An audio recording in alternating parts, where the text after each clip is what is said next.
Babe, stop. Stop, babe. Stop, babe. I said stop.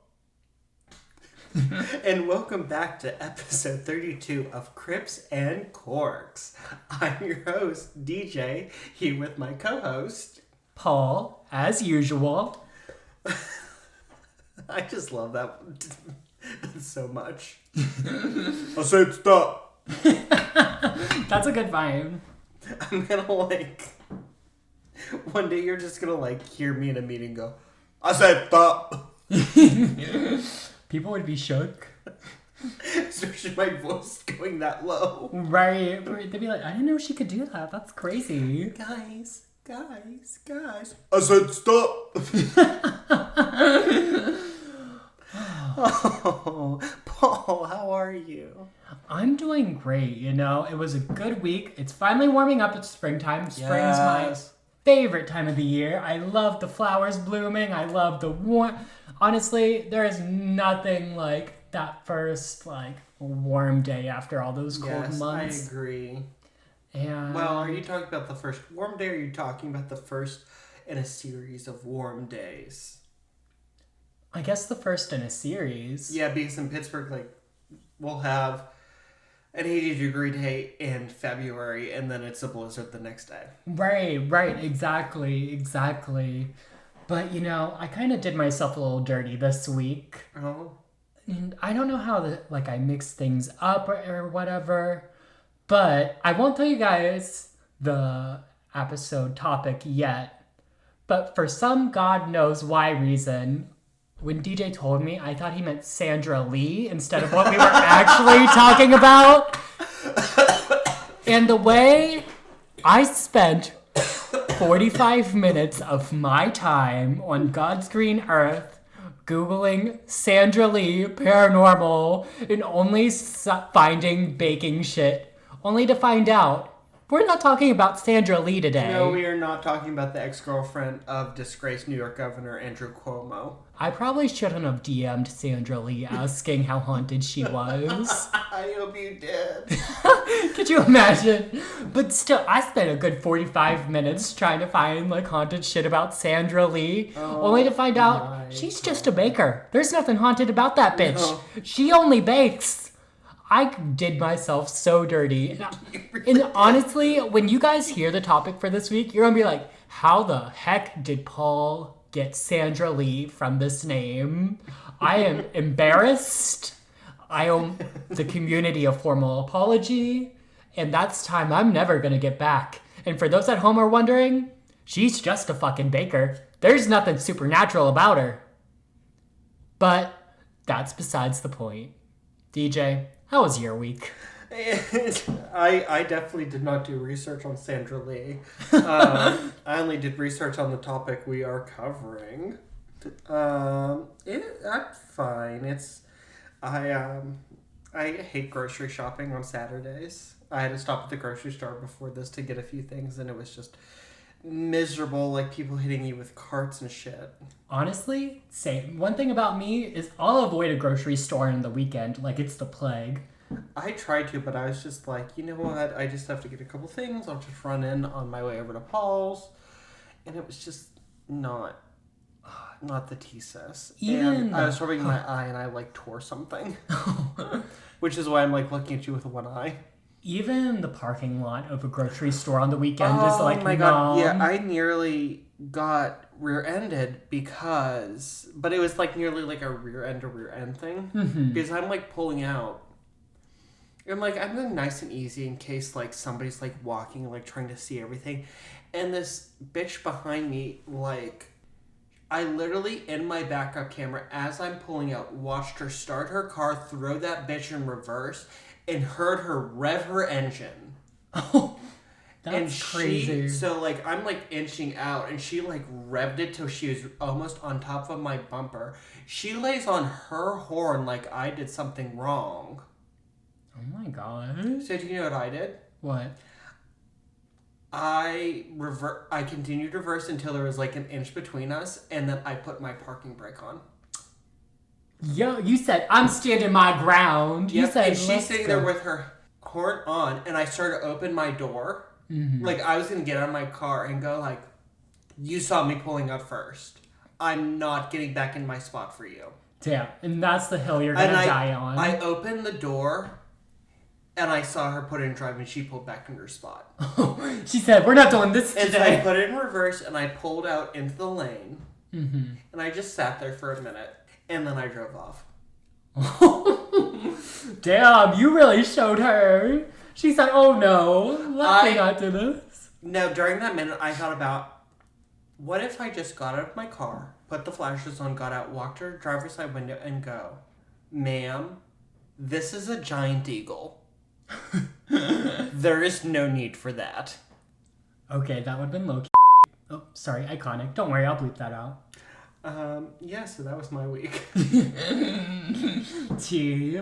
Well, why don't we just get into it? Absolutely. This is our Mother's Day episode. This is the Mother's we're Day. dropping on Mother's Day. So, Paul, tell me what it's like to have a mother. it's kind of nice. I You want had to one. know. You still have one. She's not here, but you had one. Well, you have one. Let's get the Ouija board out, see if we can contact her for Mother's Day.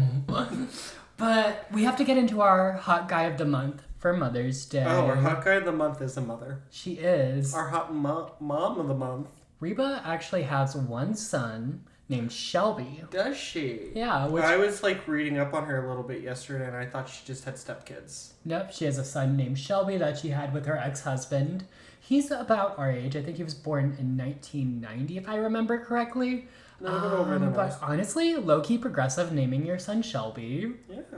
And I also want to bring up Reba's hit TV show, Reba, that aired I love Reba. 2001. Right, the single mom who works too hard and never stops. Honestly, What a progressive show, handling teen pregnancy and unwed children. Right, it was so progressive for that time. I mean, this was even before The Secret Life of the American Teenager, so I don't think there was really any other show that was that frank about teenage pregnancy, divorce, the struggles of life. And I know there were so many parents out there and moms and even dads who this show is so important to, knowing they're not alone and it's okay to move on and move forward out of a situation and that's her not husband working. leaving her after knocking up his dental hygienist. Yeah, that was crazy. Super crazy. But that show, I just feel like it's so empowering and I just love watching it. And we love seeing a strong woman on screen. That show, just iconic. If you haven't seen Reba, go back and watch it. Because I remember watching this as a kid with my parents. And I don't know, this show, Reba in that show reminds me a ton of my mom. And that show means a lot to me, and I'm sure it means a lot to everyone. So, for your Mother's Day, go watch an episode of Reba and feel like an empowered woman you are. It's giving mother. And you know what? My own mother brought a good point about this show, about the term single mom. Mm-hmm. So maybe we shouldn't call them single moms. Maybe we should call them independent moms. Because single implies that, hey, they're alone, whatever, whereas independent brings an air of, I like that. I can do this shit, I don't need no one, and I am that girl. So maybe we change the term from single mom to independent mom. Maybe. 2024. But I'm not here for it. independent, I'm just single. Anyway, shall we drink? Yes! So this week, we do not have a paranormal pairing, we have a creepy cocktail. I love a creepy cocktail. Who doesn't love a creepy cocktail? Yeah. I nearly made a joke there. Today we're drinking a very tropical drink. It is Malibu rum with pineapple juice. Ooh, she's tropical. Yes. So. Our drinks are already poured, so Yes, y'all don't get a because- pop. Yeah, so no, thank you. Cheers. Cheers! Mm. I love a Malibu pineapple. I just feel like I'm on the beach. It's such the perfect tropical drink. And when I was in college, all the little sorority girls would always drink their Malibu pineapple because it didn't taste too much like alcohol. And low-key, that's so cute. I can see that. Just walking around the party with your little Malibu pineapple, just being so fierce and A Malibu So pineapple is the vodka soda of straight women. yes. Honestly, it's also kind of like that training drink, your transitional drink of I'm not ready for hard liquor yet, but I still want something a little stronger than a wine cooler. Can I get a Shirley Temple, please? Oh, God. Not That's that. what it's giving. It kind of is giving that, because, like, I can't taste the alcohol. And what is Malibu? Around, like, 14%? Where Something like that. The bottle's behind. No, Right. no, it's here. might as well drink, like, a Four Loko or something. But 21%. it don't taste like it, girl. No, it especially with this doesn't. pineapple juice in it. Oh, I fuck with a Honestly, I'd fuck for a Malibu Oh, did you pineapple. know you can do... So they have the Malibu pineapple, but you can also do a Malibu cola. Ooh. You have Diet Coke in there, so we might have to be trying that.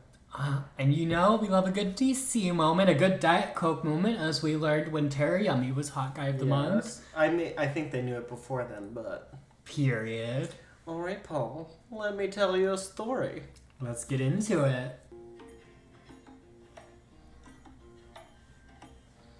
In the picturesque tropical landscape of Jamaica is a grand mansion rising majestically above the sapphire waters of Montego Bay. This home is an architectural jewel with its finely carved mahogany woodwork, crystal chandeliers, and fine portraits. But for all of its beauty, the great house hides a horrific history, one of cruel sadism, torture for pleasure's sake, multiple murders, and revenge.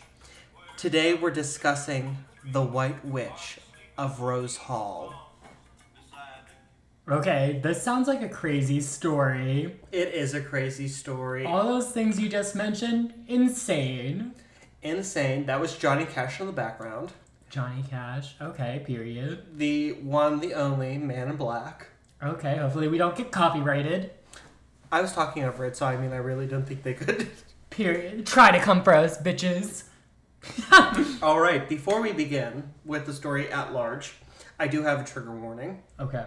We've been pretty lax with our trigger warnings in the past few weeks. Besides for the Benadryl one, but... Yeah. This episode will contain discussions of slavery, torture, and sexual assault. If any of this is triggering for you, please feel free to join us again next week for another ghostly tale that does not contain these triggering subjects. Period. You've been warned, guys. All right. Let's start with the legend of Annie Palmer, the White Witch of Rose Hall. Okay, her name sounds so fierce. Like, oh my gosh, if people call It's me giving that... mother. Not really. It really is giving mother. I'm the White Witch of Rose Hall. Get into it, losers. Yeah, until I tell you what Annie Palmer was all about. Oh. Annie Palmer was born in Haiti to an English mother and an Irish father. As a young girl, her parents both died of scarlet fever, and she had no one left to take care of her. All of her other relatives were back in Ireland and England. So she was adopted by her Haitian nanny, who began to teach her the ways of witchcraft and voodoo. When she was 18, her nanny, who was called the Baroness, died, and Annie moved to Jamaica to marry a rich man. Shortly after arriving, she married John Rose Palmer, the wealthy owner of the Rose Hall plantation. John soon mysteriously died, as did Annie's two subsequent husbands. It is said that Annie buried the three of them under 3 palm trees near the beach after murdering them. One with arsenic in his coffee, one by pulling molten lead in his ear when he slept, and one by having her slave lover slit his throat. Annie took control of the plantation and was known to be a particularly cruel and sadistic mistress. If she didn't like how a slave looked at her, she'd spit in their face. She set bear traps around the property to try and catch runaway slaves. If she thought a slave was lying to her, she'd cut their tongue out on the spot. The child slaves were forced to carry water to the house in massive wooden pails, and if they spilled even one drop, she would have them beat within an inch of their lives. She had a special dungeon built in the basement of the mansion where she'd lock up slaves to die after she had beat them past their usefulness. And she would ride her black horse, who had white bandages tied around 3 of his legs, around the plantation at night, and if she saw any slave on her way, she would whip them as she passed. Soon the slaves dreaded having to go out at night, lest they meet Annie and her three-legged horse. Annie turned to her male slaves for her sexual appetites, using and abusing them, and then killing them when she had finished with them. One slave girl grew tired of her mistress's cruelty and tried to poison her with a glass of milk, but Annie discovered the plot and had her beheaded and had her head placed on a spike for all the other slaves to see. Eventually, Annie fell in love with her bookkeeper, but he was in love with a young slave girl named Millicent, the granddaughter of her favorite slave owner Taku, who is said to have helped her kill her third husband. Annie cast a wicked hoodoo spell on Millicent to kill her. Taku was so enraged because he loved his granddaughter that in the middle of the night he crept into Annie's bedroom and strangled her to death and hid her body between her mattresses. Annie was buried in her tomb on the property. Her neighbors had to come to the house and bury her because her own slaves refused to touch her body on account of how evil she was. Taku and his fellow slaves attempted to bind Annie's spirit to the tomb so it could not escape, but they were never able to finish the spell. To this day, you can still see 3 crosses etched into 3 sides of the tomb. To this day, the spirit of the White Witch roams the Rose Hall plantation looking for more victims for her dark tastes.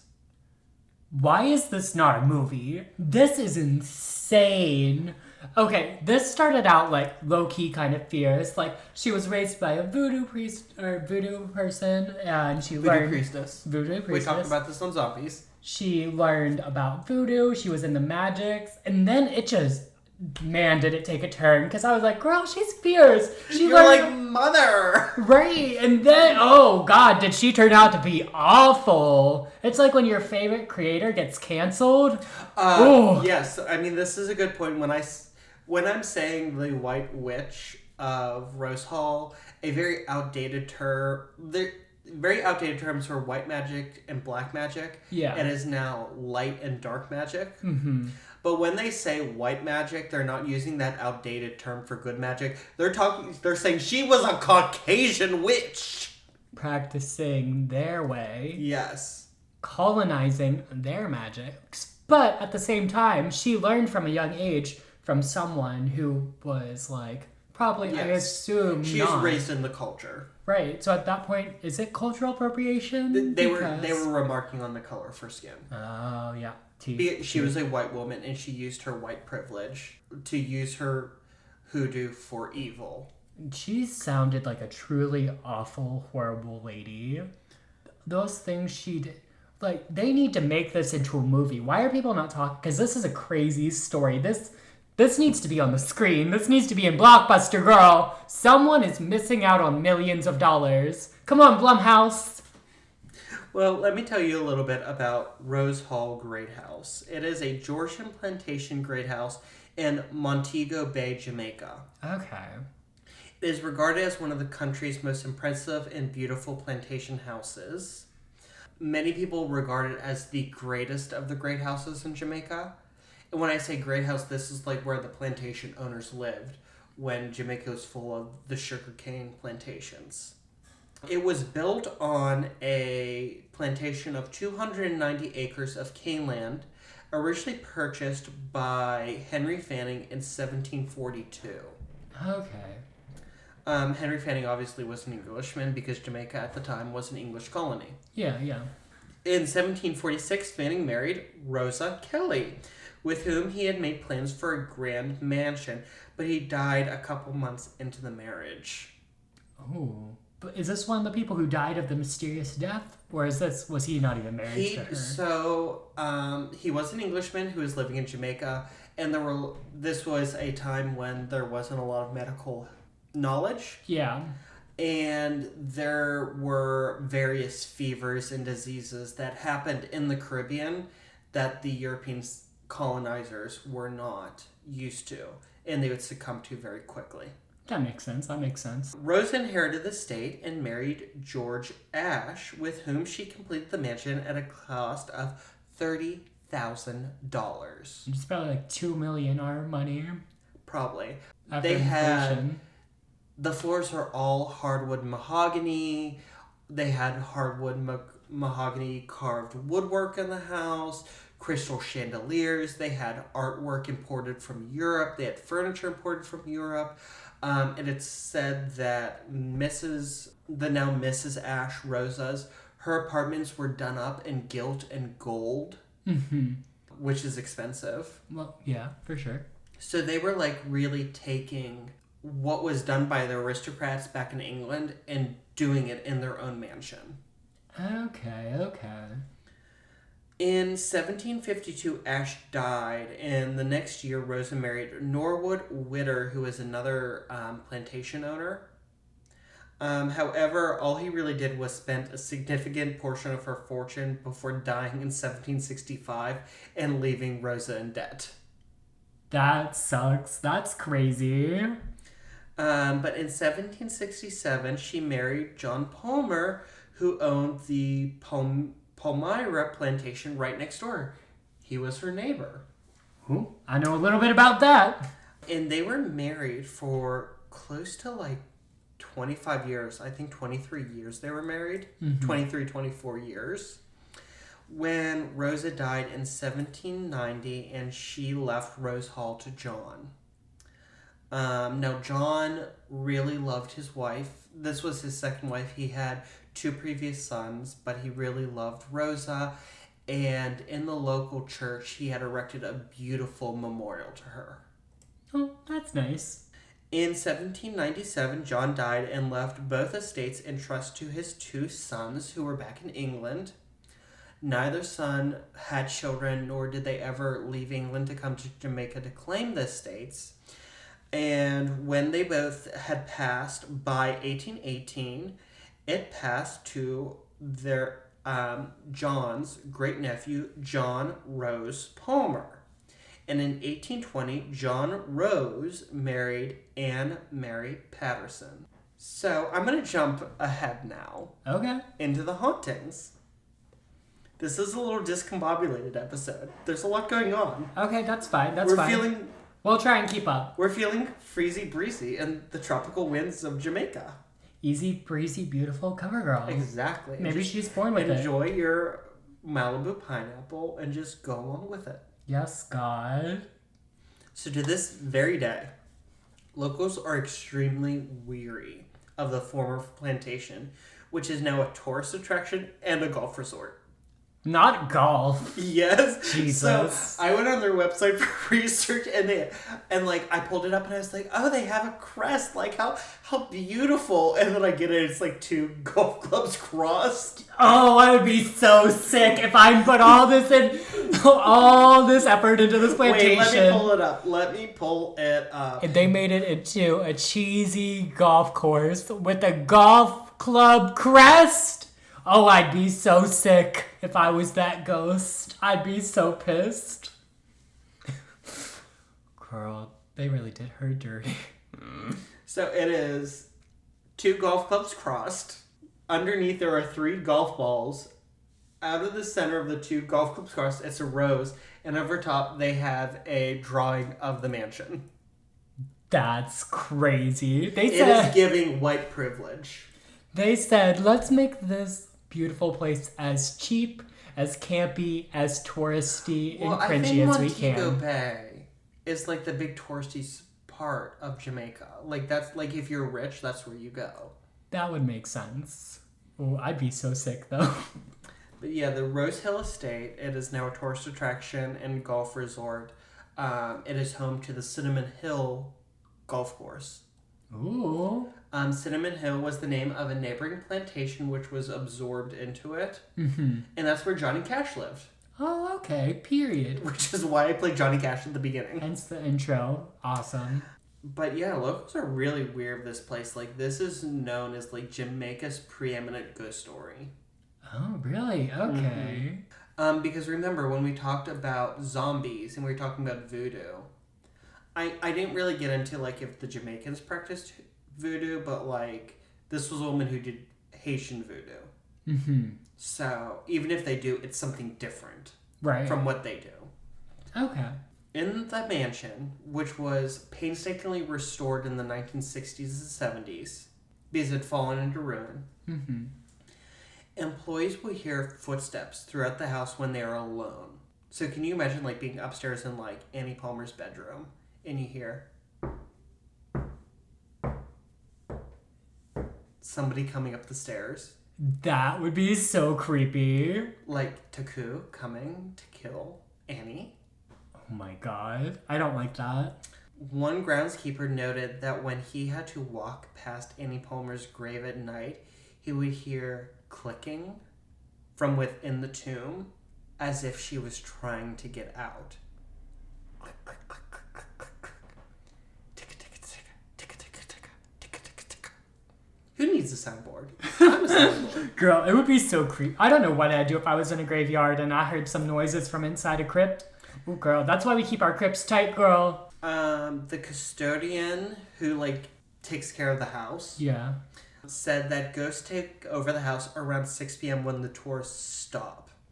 And he says that he rushes to close all the doors and the windows because as soon as he closes the front door, he can feel the ghosts around him and he can feel eyes on him even though he's the only person in the mansion. I hate that. I don't know if I could work in that type of environment. Like, that's like having one of those micromanagers over your neck the whole time while you're working. But I also think that this is probably something fairly malignant. Oh yeah, there's Malevolent. definitely negative energy there for sure. One spot where Annie's ghost can still be seen constantly is on her balcony. She had a balcony, and this was her favorite spot in the house where she could sit and watch the slaves below, whether they're being tortured or whether they're just struggling along in their daily hard labors. One subsequent family who bought the plantation, the Hendersons, were moving in and their maid was upstairs cleaning. And she stepped out onto the balcony and suddenly fell over the railing and broke her neck below without any apparent cause or explanation. Did she die? Yes, she broke her neck. People can break their neck and live, I think. Not from like falling from a second-story window. Girl, I don't know. I'm just asking. But prior to her falling, the family heard her scream, "Leave me alone, leave me alone." That part's crazy. So, like, she did not just fall. She did not trip. Because you don't yell, "Leave me alone," and then trip. Right. Well, I mean, if somebody's chasing you, but she was alone upstairs. Around the estate, there are strange sounds of babies crying. Did she have any children?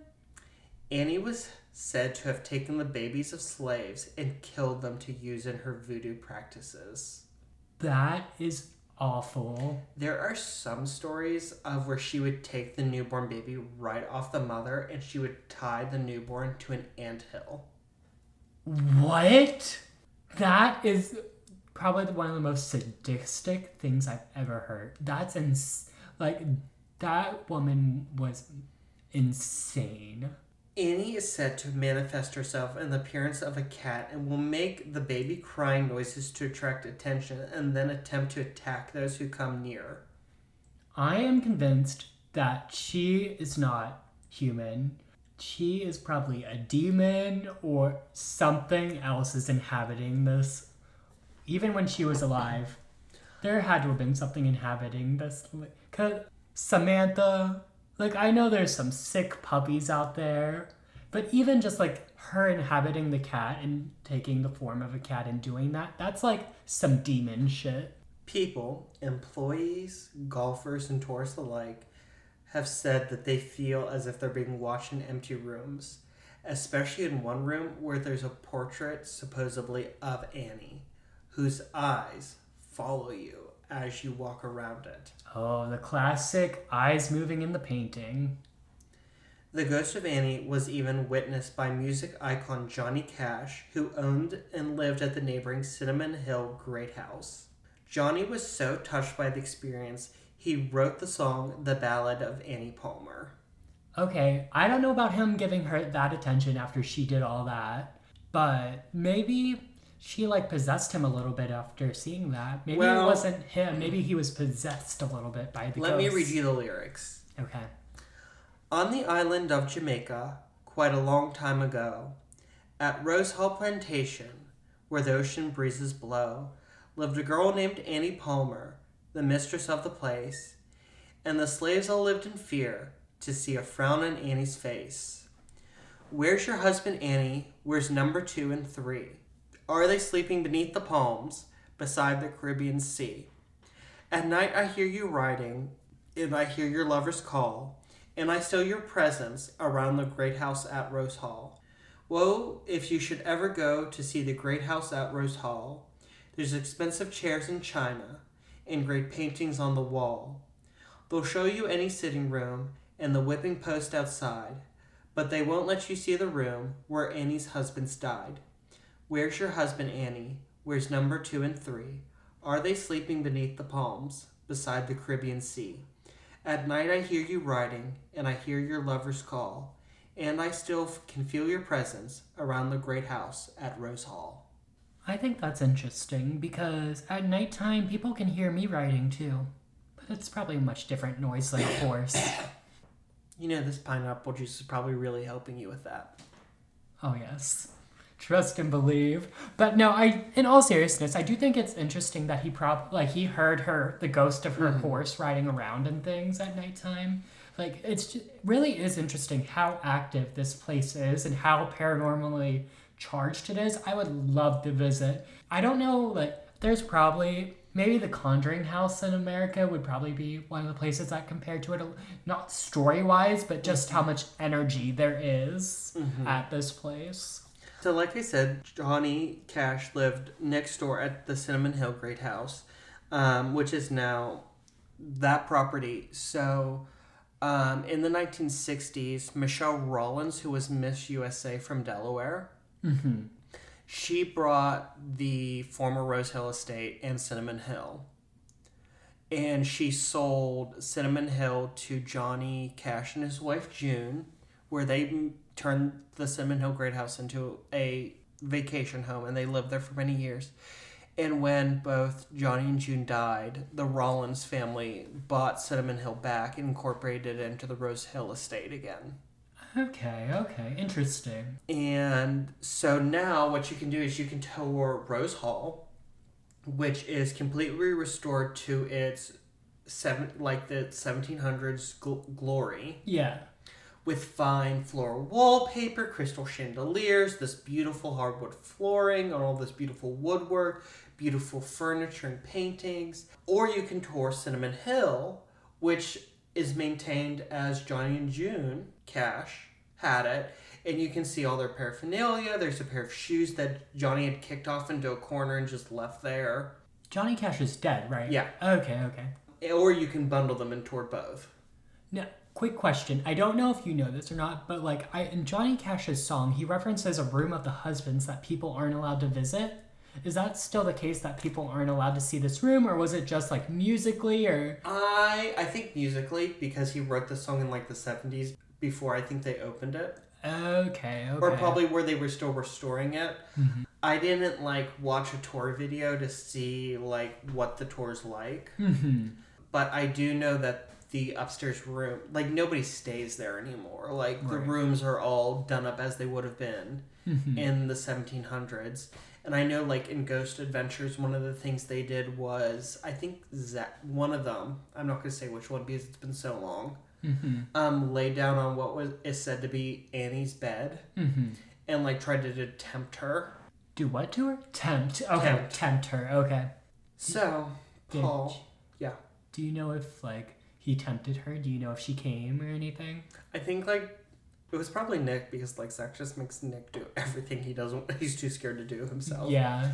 But I think he got touched or something, but not sexually. It was just a tap. Okay. Well, I want to visit this place now just to feel the energy. Well, let's talk about who was the White Witch of Rose Hall. Let's get into it. This legend dates back to 1830. When the Reverend Hope Masterton Waddle wrote an account of the murder of Mrs. Palmer at the Palmyra estate, which was then set on fire along with the Kensington estate to signify the start of the slave revolts, which eventually led to the abolition of slavery within the British Empire. Okay. Reverend Waddell was a noted abolitionist and was writing in that context. However, there was no Mrs. Palmer living at Palmyra at the time. Interesting. So in 1827, John Rose Palmer died, and he only left his wife a stake because he was heavily in debt. Mm-hmm. He left his wife a share in the estates at Rose Hill and Palmyra, and he was so in debt that she sold her stake in the estate for then money of £200. Which is probably like a couple thousand now. Let me see. It's not even $20,000. Okay. So she literally sold both estates or her stake in them for today's equivalency of £17,599.11. That's like nothing. When you consider that, like, it was probably like a couple thousand acres. Right. That's so much land. Like, what was she doing, Samantha? And, like, I hate to say it, but she sold the slaves along with it. Mm-hmm. But yeah, she sold her stake in it, and she used that money to go back to England. Damn, she must have really wanted to be back in England and rid of that estate for selling all that for so cheap. Well, I think when you're in debt... She had to do what she had to do. Yeah, it was probably like... And I'm sure, like, there was something like, if she stole... I think her husband died in debt. Mm-hmm. But I think it was more the estate was in debt. Oh, okay. So if she sold the estate... She was wiped clean. Exactly. So she sold this estate that was full of debt, and she probably made money on it. Homegirl was playing to win. Not a lot of money because she was selling an estate in debt, but yeah. But this legend was furthered in 1868 when John Costello published a pamphlet entitled The Legend of Rose Hall. It told the story of the murderess Mrs. Ann Palmer and her cruelty to her slaves before being murdered and being memorialized with a grand monument in St. James Parish Church where a splash of blood at its base could never be cleaned away. So he wrote this? Yes. So this girl might not even be real. Well, in 1895, nearly 30 years later, a gentleman from Kingston wrote a letter to the Kingston Gleaner, which was a newspaper, questioning the authenticity of the pamphlet. Oh. He noted that the monument was not for a Mrs. Ann Palmer, but for Mrs. Rosa Palmer, wife of John Palmer.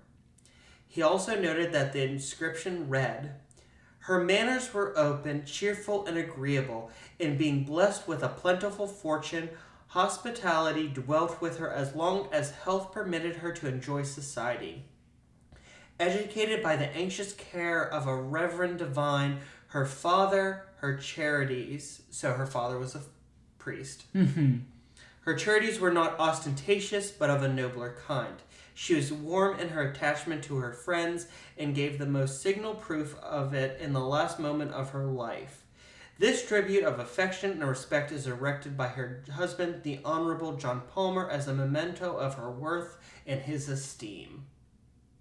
So, if this lady was such a stand-up doll, like, where's the murderous lady? What's going on? Like, what are we doing, Samantha? Well, also, the gentleman from Kingston noted that the splash of blood at the base of the monument was actually a species of jasper set within the marble that the flooring was made of.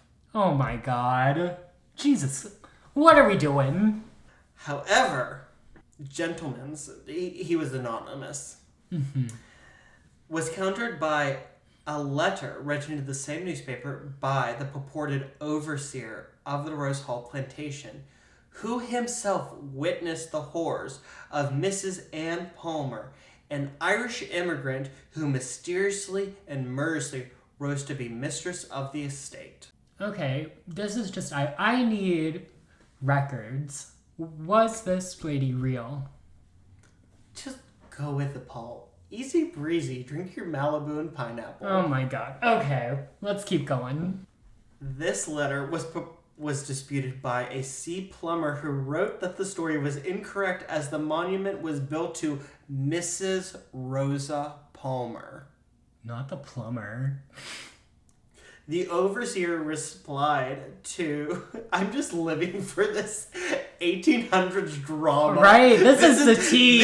This is like this is like the Facebook comment section. It really is. And the way I would have bought every single of those fucking newspapers, The way in my research, I'm literally reading these flowery articles because it's like, if it pleases your gentleman, I am your humble servant. I am not disseminating lies and fallacies. Rather, you must understand that I am recounting things that were not gleaned in a day, but rather over many months and years, and I am recalling them over the span of said decades. That sounds like a lot, but That's how they wrote back then.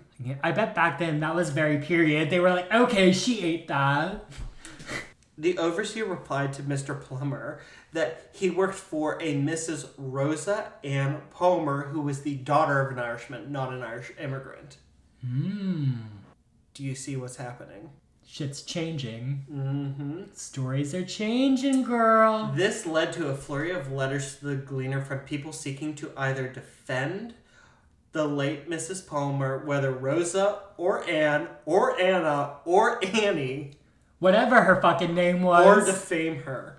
Jesus Christ. There is actually one point where somebody published a letter that they were written the year that pamphlet came out from somebody who knew Anne and Rosa Palmer both. Mm-hmm. Saying, like, I don't know where he got this. That's crazy. Like, this is like the first Facebook fight. I'm living. Honestly, living. It led in 1929 to Herbert George de Lisser, who wrote a novel based on the legend called The White Witch of Rose Hall, which combined many of the elements of the story and the debate in the newspapers. So, who was it? Right, what's going on? So yes, Rosa Palmer did have 4 husbands in her lifetime, and 3 of them died on her. But none of them died in mysterious circumstances. And she was well known and well liked in the community and regarded as a virtuous and kind woman. Like, when her husband put that monument up, it sounds really stilted to us. Mm-hmm. But that's how you did things back then. Right. I mean, they were married for 20-some years. That's a long time, girl. And that's just one of her husbands, too. Well, that was the only one who died after her. Oh, okay. That's the only one who she did not survive. Okay, that makes sense. So is it Anne Palmer, Rosa's great-niece-in-law? They do share a name. Mm-hmm. Anne Palmer, Annie Palmer. But Anne Palmer was only married twice, and neither husband died of murder. And she wasn't even living at Rose Hall when all of this was said to have gone down. Mm-hmm. Furthermore, as I mentioned above, John Rose Palmer died in debt, and Anne sold her stake in the estate and moved to England soon after he died. Huh. So this is really just a case of folklore taking on a life of its own. Right. Okay, that makes... Because some of those stories you were telling me earlier, I was like, this lady was an awful bitch. I think it was a really good catch-all. Like, it started off as, like, a story of abolition, like, why we need to abolish slavery and give slaves their freedom. Mm-hmm. I mean, they can't even prove that, like, this Reverend Waddle wrote an account of a murder of Mrs. Palmer. Mm-hmm. There was no account of a murder of a Mrs. Palmer in the 1820s. So what about the hauntings, then? Is the hauntings just a case of... I think it's like a tulpa. A tulpa? Yeah, like a manifestation of, like, people's own fears. Or do you think it could be haunted, and it's haunted from the people who live there, and they're, like, trying to, like, save their reputation and be like, that's not me, I'm not that It could be that. person. That's a really good idea. Because they could still be haunted and still be living there, because those people lived there and died there. But I mean, there could also have been, like, a woman who was, like, the wife of a white, like, worker on the plantation, like an overseer, a manager, something like that, mm-hmm. who was cruel and did all this shit. and it could have been rolled into, oh, she was the mistress of the estate. Right. And you know what? Also, this is a tourist attraction, I feel like.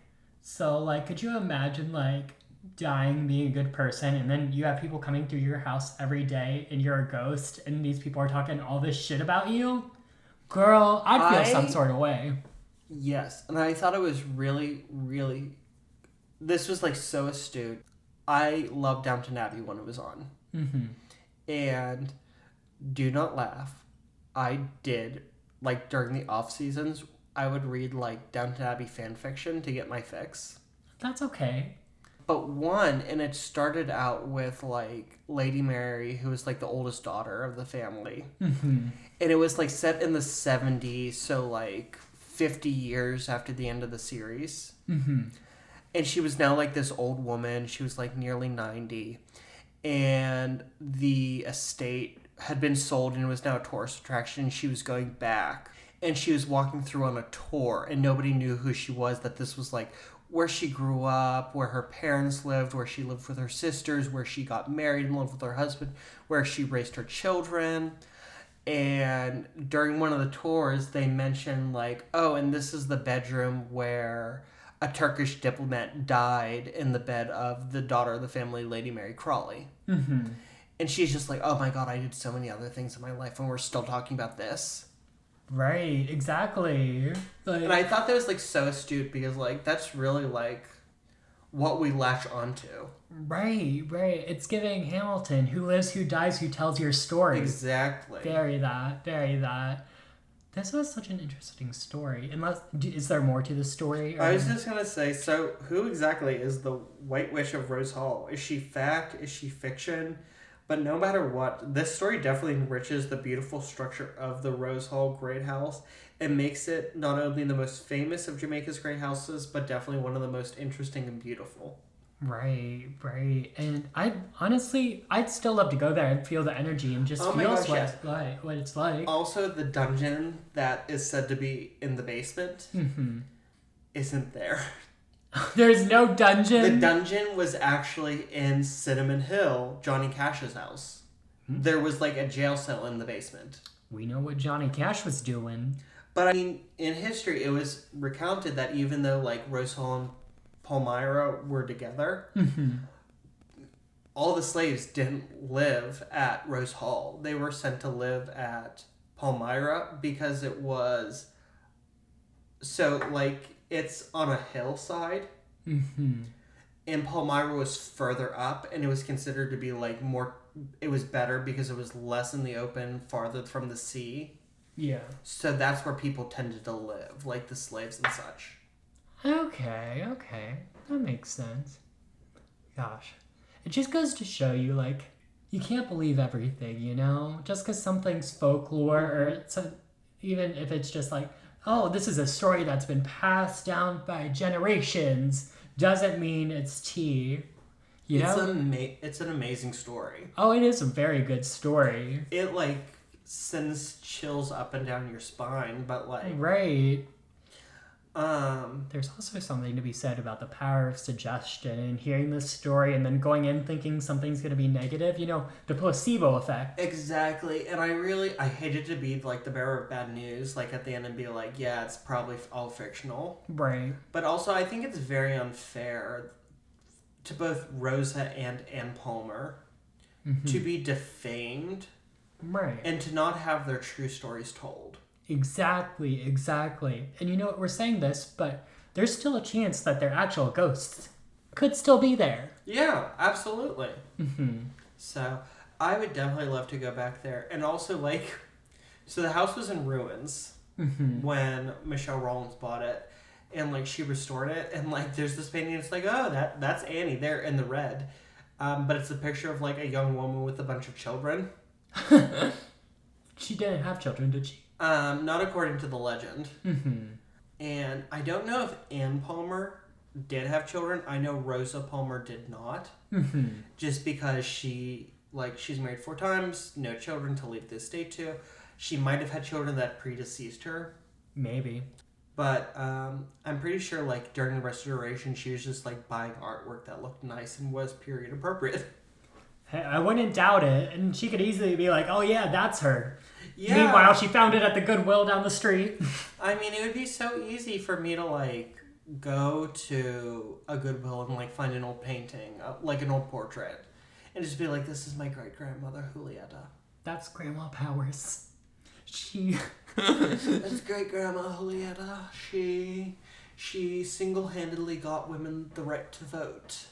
And then there's my ancestors. Oh, that's great-grandma Miltonberger, you know. She lived by the creek for many years, never owned a pair of shoes in her life. If you're gonna make up a story... Well... Like, if you're gonna buy a portrait and make up a story... We come from very two different families, girl. You come from that royal shit. I come from farmers. I am a princess. I'm a hillbilly princess. Okay. But I mean, I would love to go back and, like, everything we've learned about Annie Palmer and, like, go back and watch, like, the Ghost Adventures episode. Right, because I bet you those people in the Ghost Adventures, they knew what the tea was, but they're like, that doesn't make a good story. No, and it's not a good story to be like, it's all false, but I disagree with you, Bagel Bites. Yeah. I would like to say, I'd like to go there and be like, hey, is anyone here? Who am I talking to you? Are you Anne? Are you Rosa? Can you tell me, like, what was your experience here? Right, get the real story, be respectful, and get the tea, honey. Have a little W.T. Stead, like, tell the story from beyond the grave. Yes, get into it. Jeez. I still love that meme of W.T. Stead writing the entire book from beyond the grave. Right. How far is Jamaica from here? It's like south, right? Yeah, it's like in the Caribbean. Yeah. Okay. I don't know where the Caribbean is, but... It's like south of Florida. South of Florida. But east of Mexico. Like Puerto Rico. Yeah. But it's an independent country. Yeah, it's its own country. I know Puerto Rico's part of us or whatever. Despite what the Republicans say.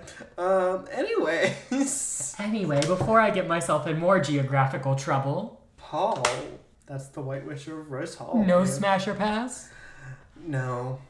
Ooh. This one was a little too sad. Okay. I get it. We'll get him next time. Oh, smash or pass Johnny Cash. Johnny Cash? I don't know what he looks like, so I'm going to pass. What if I get you a picture? Yeah, let's see a picture of what Johnny Cash looked like. Before I see this picture, I'm kind of like picturing him as like... someone, I imagine he looks a little bit like Elvis, but like a little bit uglier Elvis. But let's see what he actually looks like. Let's get this picture pulled up. Okay, so that's young Johnny Cash. Oh, he is kind of cute. He was okay. But I think like this is what people. Oh, sorry. DJ just showed me another picture of him, and I was like, oh. But I think that's like because like in the 70s he was known for like the embroidered shirts. He always wore black. Mm-hmm. This was a really good story. I enjoyed this story. Thank you. I was so excited about it, and then I got into it and like found out how much like just fiction it was, and I was a little nervous presenting. Right. Especially, I thought like there was going to be so much more back and forth when I was just telling the legend, and you were just like sitting there with like rapt attention. I was like, oh shit, this is a third of my notes. You said, oh no. Oh shit, 20-minute episode. It's fine. We're out here. Yeah, we did really good with the rest of it. Yeah. I threw you for a loop when I was like, who was Annie Palmer, the White Witch of Rose Hall? What's she doing, girl? Anyways, we hope you enjoyed this episode. As always, guys, please, if you enjoyed this, please tell 2 people to join the cult, whether they're friends, family members, co-workers, fellow students, anyone. Just like get the word out there. Please follow us on all of our social media. You can find us on Facebook, Crips and Corks. You can find us on Twitter at Crips and Corks, or on Instagram and TikTok at Crips and Corks Pod. If you have story suggestions or your own personal stories, please email us cripsandcorks@gmail.com. Paul, where can I find you? You can find me on my personal Instagram at Paulember, Paulember, or my personal TikTok at Paulember, Paulember. And as usual, it's not delivery, it's DiGiorno. Is it, Paul? Is it? It always is. Or is it a legend? Perpetuated by the Reverend Hope Masterton Waddell. Ooh, girl. Doxing a dead person. I guess you'll have to come take a taste and see. Not a taste. I guess I should do my social media now. You can follow me on Instagram or on TikTok at TheRealDeejPowers. And I don't have a funny catchphrase for when I do that. You'll think of something. And if not... It's not Charmin. It's just not Charmin. Like the toilet paper. We'll keep working on We'll it. workshop it. All right, guys. We love you. We will see you again next week for another horrifying story. And remember, keep your crips tight. And your corks loose. Bye!